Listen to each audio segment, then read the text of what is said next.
하나님께서 우리를 여호와의 제사장으로 부르셨습니다. 그래서 여호와의 제사장이기 때문에 하나님이 나에게 주신 복음이 실제화가 되어야 됩니다. 나는 어떤 사람입니까? 복음을 잘 설명하는 사람입니까?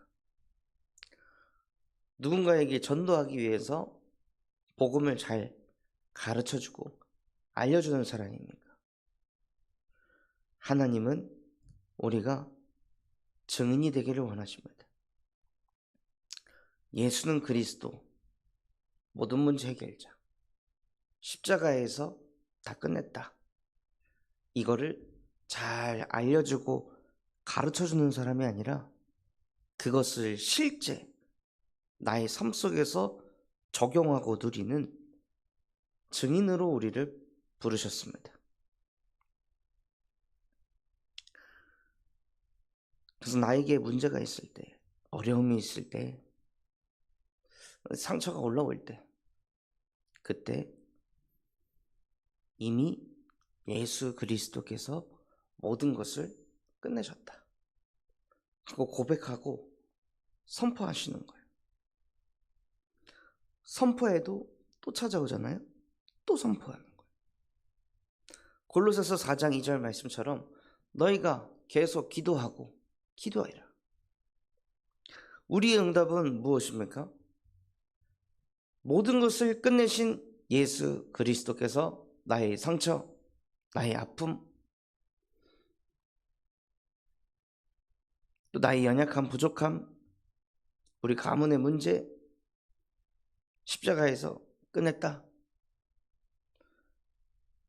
선포하고 그 즉시 모든 게 다 사라지고 바뀌고 치유되고, 그것도 응답이겠죠. 근데 진짜 응답은 그렇게 했는데 아무 변화가 없는데도 또 기도하는 겁니다. 응답 중에 응답은 매일, 매시, 매사 하나님의 은혜로 사는 것입니다. 계속 기도가 되어지는 게 응답입니다. 그래서 저는 복음을 깨닫고 나서 우울증이 사라지지 않았던 것이 저에게는 축복이었습니다. 그렇게 고백하고 선포해도 혼자 있으면 눈물이 주르르, 끊임없이 우울감이 몰려올 때마다 여자의 우선이 지금 이 시간 나에게 우울감을 가져다주는 뱀의 머리를 박살내셨다. 나는 우울한 것 맞지만 예수는 그리스도이시다.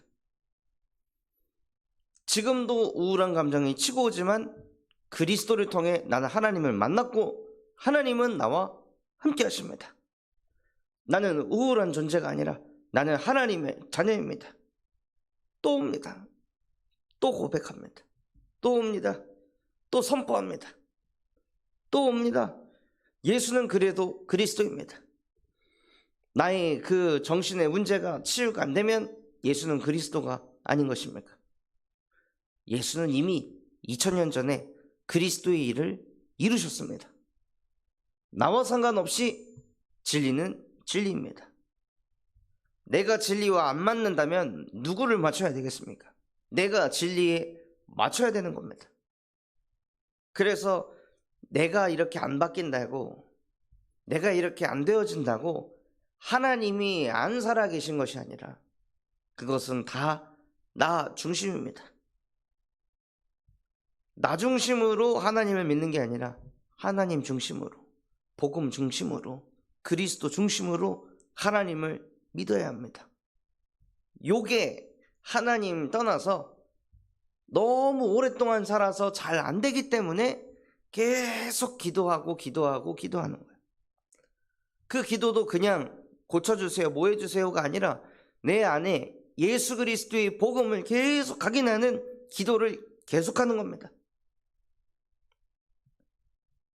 그래서 계속 기도하는 중에 그 2000년 전에 있었던 그 역사가 나와 하나님 사이를 가로막고 있던 휘장이 실제 쪼개어지고, 2000년 전에 쪼개어졌지만 그 역사가 실제 내게 영적으로 나타날 때까지, 그 감추어졌던 복음이 나에게 나타날 때까지 계속 기도하고 기도 속으로 들어가는 겁니다. 제사장은 뭐합니까? 제사장은 계속 예배합니다. 그게 여호와의 제사장입니다. 어쩌다 예배하는 게 아니라 여호와의 제사장은 예배하고 예배하고 예배하고 예배합니다. 나에게 완전히 실제화가 돼서 현장화되고 세계화될 때까지 계속 예배하는 게 여호와의 제사장입니다. 그걸 통해 복음이 나에게 실제가 되는 거예요.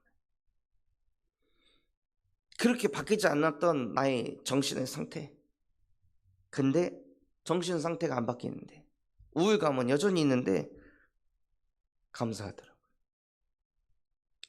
전에는 그냥 얻어 맞았잖아요. 전에는 그냥 우울감이 오면은 이걸 도대체 어떻게 해야 될지, 어떻게 생각을 해야 될지, 어떻게 사고해야 될지 조차도 답이 없으니까 그냥 반복되는 그 우울감에 시달릴 수밖에 없었는데, 세상 방법을 써봐야 그냥 그 순간뿐이고, 오히려 그 세상 방법을 쓰면 쓸수록 다른 것에 중독되어 또 다른 문제가 올 수밖에 없는 그런 저였는데, 복음을 알게 되니까요, 예수가 그리스도라는 것을 고백할 수 있게 되니까 그게 좋더라고요. 집중의 포인트를 바꿀 수가 있으니까. 그런 시달림이 올 때 내가 어디에 집중해야 될지, 어떻게 생각해야 될지, 무엇을 해야 될지 알질 못했는데 복음을 알게 되니까 안 바뀌는 내 이 정신의 상태에 집중하는 게 아니라 나의 정체성에 집중을 하고, 나는 하나님의 자녀, 나는 복의 근원이다, 예수는 그리스도다, 나는 불신자가 아니다, 하나님이 지금도 나와 함께 하신다. 요셉도 그랬잖아. 다윗도 그랬잖아요. 분명히 기도했을 거 아니에요. 오랜 시간 동안 지명수배자로 살았던 다윗이 나 좀 건져달라고, 언제까지 사울 왕한테 도망치면서 살아야 되냐고, 이 문제 좀 해결해 달라고 다윗이 기도 안 했겠습니까? 요셉이 노예로 끌려가서 노예 생활하면서 말도 못 알아듣지, 일도 못하지, 맨날 욕먹지, 판단당하지, 가정에 대한 상처 있지, 외롭지, 무섭지, 두렵지. 그 속에서 빠져나오려고 요셉도 얼마나 기도했겠습니까? 그런데 상황과 현실이 안 바뀌었습니다. 젖을 떼자마자 교회에 맡겨졌던 사무엘이 얼마나 엄마가 보고 싶었겠습니까?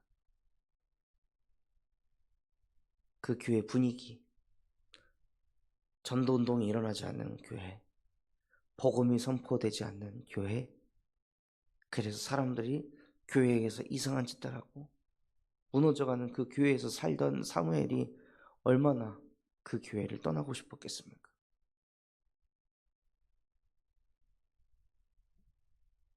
그런데 상황과 현실이 안 바뀌었잖아요. 아브라함이 자녀를 얻고 싶어서 신앙생활을 했는데 1년, 2년, 10년, 20년이 지나도 자녀가 안 생겼습니다. 그 시간이 있는 겁니다. 다른 것 말고 복음이 실제화되는 그 시간. 복음 붙잡고 기도해서 뭐가 뿅 하고 바뀌잖아요. 복음 각인 될까요? 안 됩니다. 내가 정말 치유받고 싶은 거 예수 그리스도 이름으로 기도해서 탁 바뀌잖아요. 복음 각인 될까요? 안 되던데요. 그렇게 해서 복음이 각인이 잘 안 되던데요. 그냥 응답됐다. 이제 바뀌었다. 살았다. 거기에 안도하고 그냥 그것으로 만족하고 끝나던데요. 그럴 정도로 인간은 창세기 3, 6, 11장에 묶여 있습니다. 하나님께서는 그렇게 포로된 자를 자유하게 하시려고, 갇힌 자를 놓아주시려고 우리에게 그리스도를 보내신 것입니다. 복음이 실제화가 되도록. 혹 나에게 풀리지 않는 문제 있습니까? 반복되는 문제와 어려움이 있습니까? 정말 이게 좀 치유됐으면 하는 부분들이 있습니까? 그게 나에게 축복입니다. 하나님은 그것을 통해 복음이 실제화되도록 우리에게 은혜를 주고 계신 것입니다. 복음을 깨닫고도 수개월 동안 치유되지 않은 그 우울증, 저는 그게 지금도 너무 감사합니다.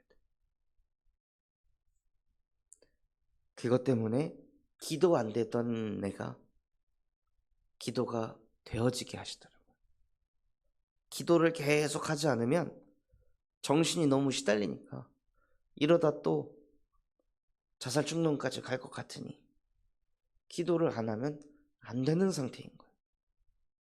오히려 감사하더라고요. 기도를 계속 할 수 있어서. 어제도 현장에서 한 청년이 집에 있으면 본인도 모르게 오싹하고 두려운 마음이 찾아온다는, 그게 그 사람에게는 축복입니다. 아니 두려움이 오는데 왜 축복입니까? 아니 불안한데 왜 축복입니까? 그것 때문에 하나님을 바라볼 수 있다면, 그것 때문에 다른 이보다 예수가 그리스도라고 몇 번 더 고백할 수 있다면 그게 축복입니다. 하나님께서는 우리에게 예수가 그리스도라는 것을 알길 원하십니다. 그것을 누리기를 원하십니다.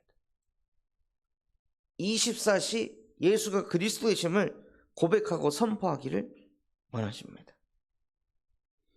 그래서 복음이 실제화가 되는 게 참 응답입니다.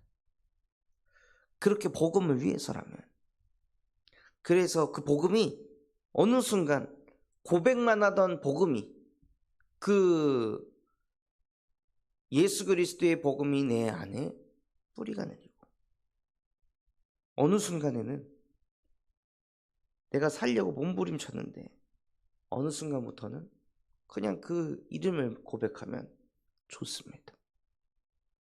평안합니다.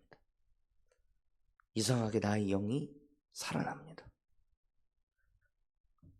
예수가 나에게 그리스도이시다. 지금도 살아계신 하나님의 아들이십니다. 선포할 때 알 수 없는 힘이 생깁니다. 오직 여호와를 앙망하는 자는 새 힘을 얻으리라. 여호와를 앙망하는 것은 예수가 그리스도 되심을 선포하고 고백하는 거예요. 그러니 성경대로 위에서부터 주시는 새 힘을 얻게 하십니다. 이 복음을, 이 좋은 복음, 이 평안한 복음, 감사한 복음, 치유되는 복음, 힘을 얻는 복음, 때로는 위로하는 복음, 때로는 나를 모든 것에서 자유케 하는 복음, 때로는 갇혀있던 나의 생각에서, 갇혀있던 그 상처 속에서 나를 놓아주는 복음. 수고하고 무거운 짐을 지면서 살아가다가 이거 내가 하나님 되어 살아가고 있었구나. 하나님 가져가세요 하고 쉼을 얻는 복음. 그 복음을 계속 누리면은요, 무슨 마음이 들겠습니까? 복음을 위해서라면. 복음을 위해서라면 이유 없다. 하나님, 나는 복음을 위해서 살고 싶습니다. 나의 존재가 복음을 위해서 존재하고 싶습니다. 나의 삶의 방향이 복음이고 싶습니다.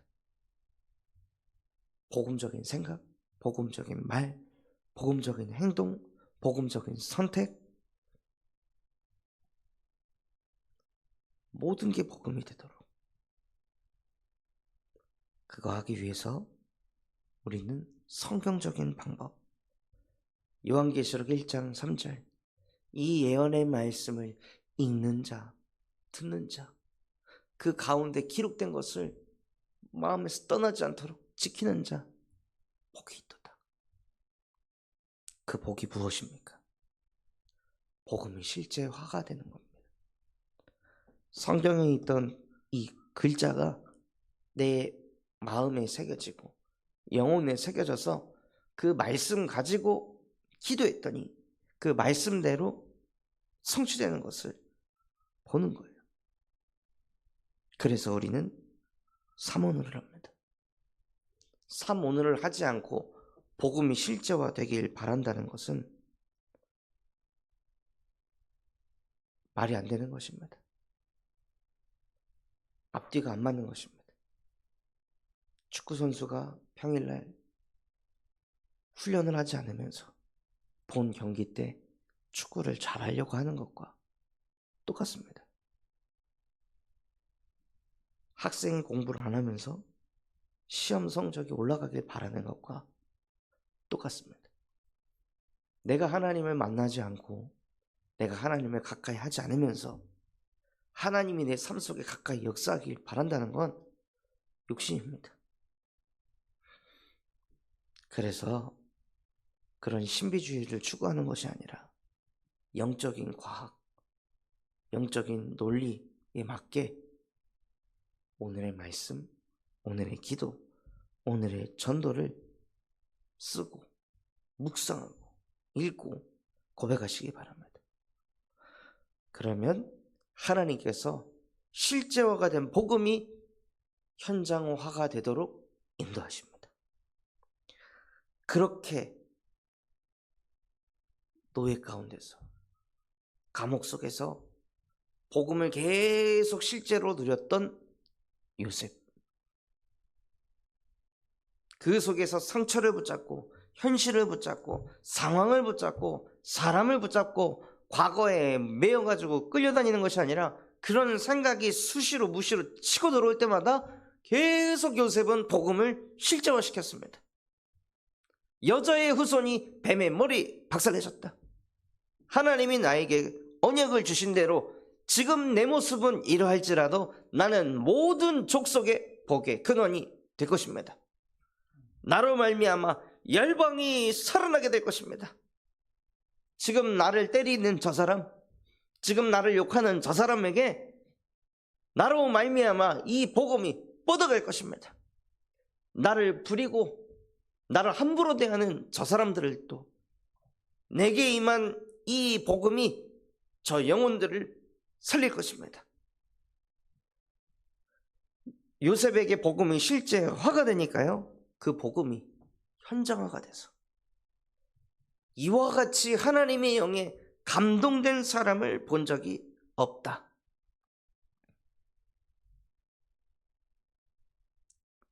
하나님의 응답이 오기 시작하는 겁니다. 다니엘 또한도 마찬가지였습니다. 다니엘에게도 복음이 실제화가 되니까 자신의 현장에서 위기 속으로 들어가 일어나 빛을 발하게 하셨습니다.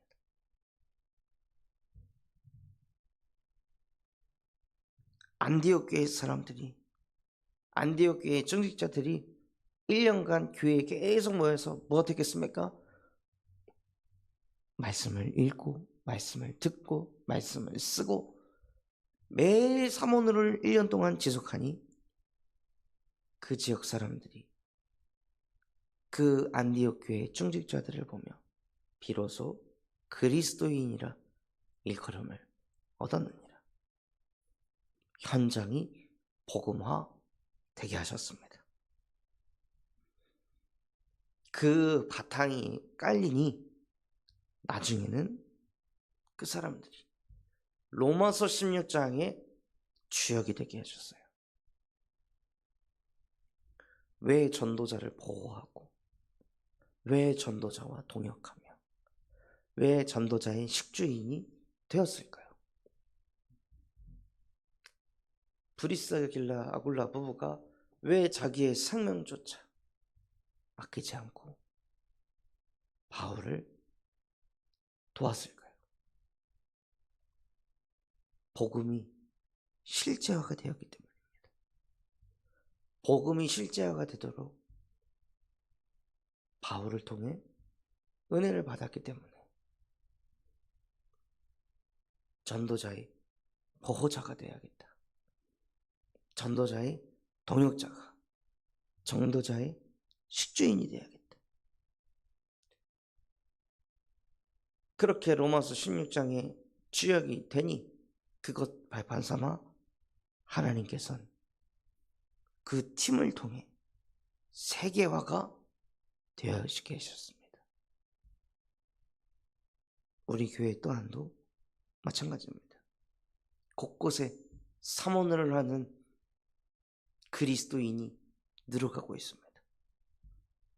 그 사람들이 하나하나 세워져 갈 때 교회 안에 로마서 16장의 주역들이 세워지고 로마서 16장의 주역들과 함께 하나님께서는 전 세계 현장이 예수 그리스도의 복음이 뻗어가게 하십니다.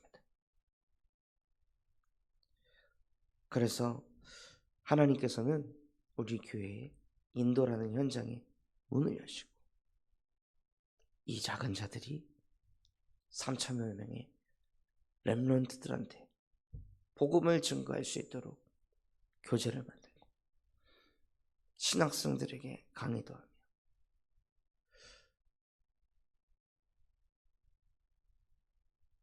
교회가 세워지지 않는 곳에는 건축 헌금을 통해 교회까지도 세워지도록 하나님께서 역사하고 계십니다.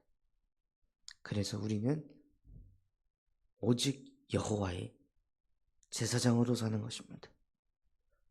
복음을 위해서라면 이유 없는 하나님의 봉사자로 사는 것입니다. 그래서 정말 우리의 인생에 복음이 실제화, 현장화, 세계화되기를 그리스도 이름으로 축원합니다. 붙잡은 말씀 가지고 합심해서 기도하겠습니다. 하나님, 정말로 우리의 인생 속에 복음이 실제화가 되게 하시고 현장화가 되게 하시고 세계화가 되게 하옵소서. 우리 근산삼성교회가 금토일 시대를 열고 세 가지 뜰이 세워지게 하시며 청년 전도 운동이 일어나고 8번째 렘넌트를 세우는 렘넌트 시스템과 성경적 다락방 전도 운동을 100곳에 일으키게 하여 주시옵소서. 바티전 선견을 통해 미래를 살리는 7천 전문 지도자가 세워지게 하시고 호프 동아리를 통해 마약 예방 교육을 할 전문가 사역자가 세워지게 하시며 인도 전도 학교를 통해 인도 현장에 말씀 운동을 일으킬 제자가 세워지게 하시고 이번 인도 단기 선교를 통하여 신학생들이 절대 망대로 세워져 청년 전도 운동이 일어나게 하시고 또한 렘넌트 운동이 일어나는 선교가 되게 하옵소서. 그럼 마음과 중심을 담아 합심해서 기도하겠습니다.